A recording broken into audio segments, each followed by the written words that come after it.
I want to thank this guy flying down all the way from Seattle early just to be with us. Of course, here to tell us a little bit more about Destiny Rise of Iron is Bungie game director Chris Barrett. Chris, I really appreciate you taking the time to fly down. I know you guys are very busy working on Rise of Iron. First of all, the shirt is pretty insane.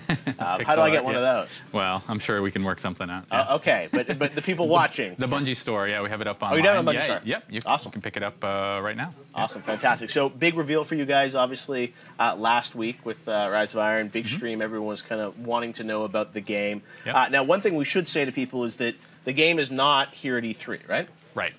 So you guys announced it last week. You talked a lot about it. There isn't going to be hands-on at E3, but we do have a look at the trailer, and you brought actually some really cool exclusive concept art for the game that we haven't seen before. So we'll take a look at some of that. But tell us about, Destiny was really this shared world shooter. The approach you guys had to the game and expansions and whatnot. I mean, you're writing the book as you go, I think, on sort of how to give the player base new content and whatnot. You've had a little bit of a reset here, being able to come back with Rise of Iron later this year. I'm sure there were a lot of talks inside of the team about what do we do, what do players want from this expansion. What did you really zero in on as sort of the focus for this expansion? Yeah, so there's a lot. I mean, Destiny's a huge world. There's a lot of really interesting stories. There's a lot of characters. There's a lot of worlds that are really interesting. And so we wanted to take something that players were really familiar with, which is the Iron Banner tournament that they've been playing since the beta, and they've and dive deeper into that lore.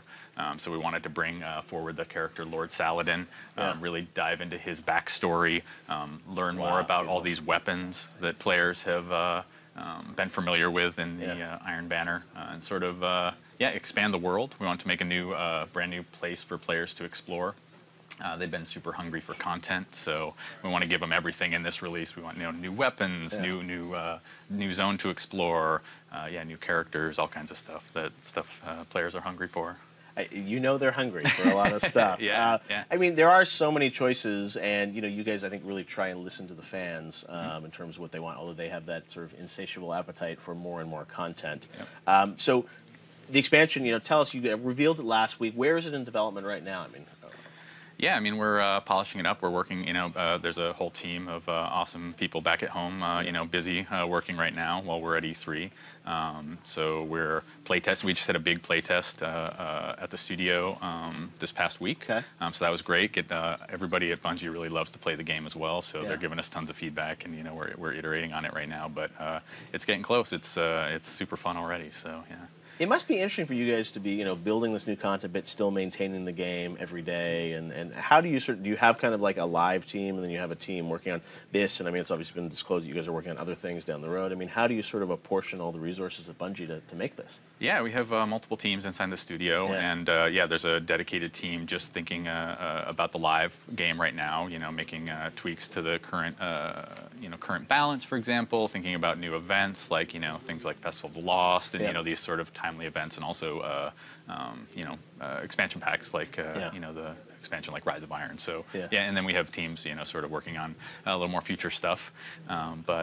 It's always a challenge. It's a huge game. We've got a big big studio, but we have a lot of super talented people trying to expand the game as quickly as we can. Well, and you guys knew, I think, when you started on this, you were signing up for a decade of building the game and all the different elements to it. So I'm sure, that's the thing, is the game that people will be playing, obviously, later this year is vastly sort of improved and differentiated from what originally shipped too, I'm sure, overall. Yeah, we're always listening to fans, playing the game ourselves, like trying to make the game as good as we can possibly make it. And I think players will really enjoy, what we've done with Rise of Iron. I think there's a lot of stuff players have been asking for that I think we're going to deliver.